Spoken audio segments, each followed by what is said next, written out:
I was saying that I was agreeing with you that knowing what that experience should feel Hmm. like, Hmm. and just because somebody's a Black therapist, it doesn't make them a good therapist.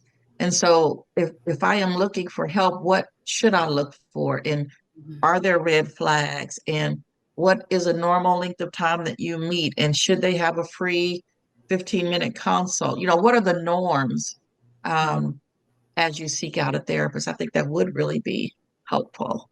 Yeah. So I think for every therapist, they kind of work a little bit different. I'll kind of speak from my perspective on this. So it typically, with consultations within my private practice, I do typically offer a brief, like 15-minute consultation, just to kind of talk with the client and see, what it is they are looking for in a counselor. I am one to ask a lot of questions. Naturally, I think part of this is just because of who I am. I want to make sure that I am as equipped as possible to help the client with their needs. And if Mhm, not, making sure that I give them a referral that is better suited.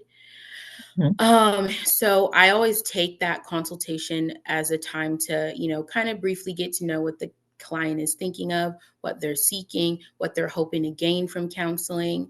I think a lot of my friends and family often ask, oh, well, what should I look for in a counselor? And, mhm. I think that one thing I always recommend to ask is like, there's nothing wrong with asking the clinician, well, what kind of resources do you seek out when it comes to caring for your own mental health? I Mm, for myself, like I have no problems with sharing with my clients. Like I go to therapy like regularly. I just came from meeting with my therapist earlier today, actually, and so that is a part of what I do to care for myself because while yes, this job can be heavy, yeah. as most will say. I just, in order for me to be able to show up and be present with my clients, that also requires for me to take care of myself because yes, they know me in a role as a clinician. I also still have like all of my own junk that happens outside of work hours that, Yeah. like anybody else, when you get mad before going into work, you arrive into work a little salty. And so sometimes it Mhm. happens for me too.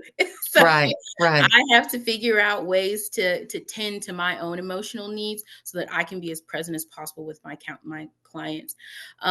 Other questions that I'll recommend is asking, well, if they don't take health insurance, do they offer sliding scale payments, and how do they determine that sliding scale? Some people it's based on income. Some people it's it can be based on like just what the client can work with. So that Mhm, can really be dependent upon the clinician again. I know for myself, I typically base it on income. I have like a cap of what's the lowest that I can accept for a payment, and then we'll kind of work our way maybe up or down depending on what the client can do. mhm, Um, I think another question is also just asking about people's experience. While yes, you are, that 15-minute consultation, it in a way, you are speaking with a stranger. You know, we as clinicians cannot accurately assess if we would be appropriate for the client or if the client would be appropriate for what we are trained in or knowledgeable of if our clients are not do not show up authentic within those consultations. mhm, So, don't feel as though you have to sell yourself short when you're meeting with us in those times. mhm. This is not a time to wrap everything in a pretty little bow, as I like to say. This is a Yeah. time to let us know, like, hey, what I've been experiencing, what things have been looking like for you, so that we can also assess, what would be the best next steps for your care. Mhm, mhm. Sometimes I think, especially for Black women, we have a lot on our plates. We have a lot on our shoulders, a lot in our minds, and we think about therapy or mental health. And I don't know that I know how to ask this question. I don't know that every time it's really a mental health question. Sometimes I think it's just stress or being overwhelmed. Um, do you have any guidance to help people really figure out, do I need a therapist or do I need a best friend or do I need to back off of this relationship or how do you categorize when you need to call in reinforcements and get real therapy? So I think firstly I would like to address like the beginning of the question. When we are experiencing like high levels of stress or finding ourselves feeling easily overwhelmed, those are mental health concerns. It doesn't matter how small or how large they are. If the issue that you were experiencing is preventing you from functioning in your day to day, is preventing you from caring for yourself in a way that feels good and whole, then that is an issue. You know, if you are experiencing high levels of stress, that is a mental health concern.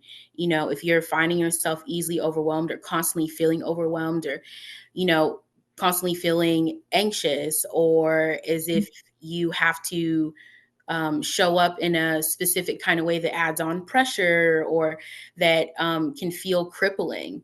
I think that is the easiest way for me to describe that is if you are experiencing something that is affecting your mental health or even your physical health in a sense, because mental health is not just an emotional experience. You know, Say that again. Mental health is not what? mental health is not just an emotional experience. We experience our emotions all through our body. When we are experiencing stress, we are quite literally disrupting our nervous systems. You know, so it's not just an emotional matter.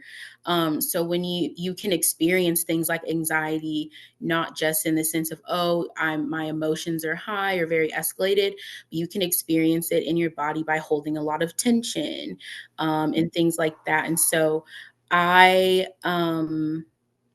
I do think that ultimately the easiest way to answer your question is if you are experiencing something that you are finding to be crippling, that all the other resources of coping or managing this issue are not continuing to be effective like they once were. Um, or even if you are worried, if you are scared about what you are experiencing, those are all okay times to seek out mental health. You also Mhm, don't have to be in emotional distress to seek out mental health either. If you are mhm, just looking to grow in your awareness of yourself, if you are looking to see a deeper level of personal growth and change and wanting some guidance, then that is also an okay reason to seek out mental health services. You know, I like to describe my job as like my clients are the driver and I'm just the passenger holding the map. You know, like mhm. it's something that we work together. And so not every reason has to be a distressing or necessarily hurtful or painful experience or moment that can lead to seeking out mental health services. I think that's a really powerful response because I think that we always categorize mental health support in terms of there's a crisis, there's Mhm, something broken, there's something that I need to go and get fixed. mhm. Um, I mean, you do hear some people talk about it as just kind of a regular check-in. Life is good. I'm just kind of checking in, but you don't hear that as much as you hear that crisis part. So I Mhm. think putting that in perspective is really helpful. Um, and I also think what you said about uh, when you decide that you need to seek out help is when something is disrupted. I think you didn't say it that way, but I think that's the way I heard it. If I can't get out of bed or I don't want to go to work or the phone rings and I think it's going to be a bill collector and my stomach knots up. Mhm. Um, when you begin to experience those kinds of impacts from what you think is going to happen or something that actually is happening, it might be a signal It can that you be, may need to yeah. get. Our body oftentimes communicates to us that we are experiencing something that for the lack of a better term, that is out of whack, sometimes before Mhm. like our brain can even recognize that. Yeah. So I think a practice that I often teach many of my clients is it is the mindfulness that comes with being able uh notice when your body is trying to communicate to you. This is brought to you by Kansas City Business Association, working to improve our community.